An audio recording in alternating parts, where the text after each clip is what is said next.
Hello everyone. இன்னைக்கு மாங்காய் பச்சடி எப்படி பண்ணுறதுன்னு பார்த்துடலாம் வாங்க. ஃபர்ஸ்ட் மாங்காய் தேவையான அளவுக்கு இந்த மாதிரி குட்டியாக கட் பண்ணிக்கோங்க. அப்புறம் கடாயில் சீரகம், காஞ்ச மிளகா போட்டு நல்லா வதக்கிக்கோங்க. அப்புறம் இதில் கொஞ்சம் தனியா அண்ட் கருவேப்பிலையும் போட்டு நல்லா வதக்கிக்கோங்க. வதக்குனதும் இதை உரலில் போட்டு நல்லா இடிச்சிக்கோங்க. கொஞ்சம் உப்பையும் ஆட் பண்ணிக்கோங்க. சப்போஸ் உங்கள்கிட்ட உரல் இல்லைன்னா நீங்கள் மிக்சிலையும் போட்டுக்கலாங்க.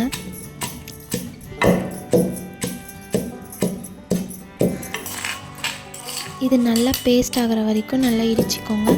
இப்போது மாங்காவையும் ஆட் பண்ணிக்கோங்க.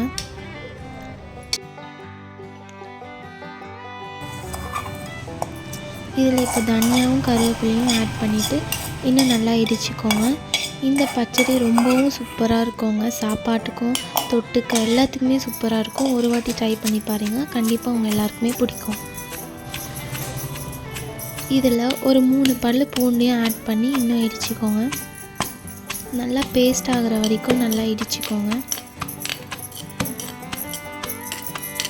இப்போது இந்த பேஸ்ட்டை ஒரு பிளேட்டில் எடுத்துக்கோங்க.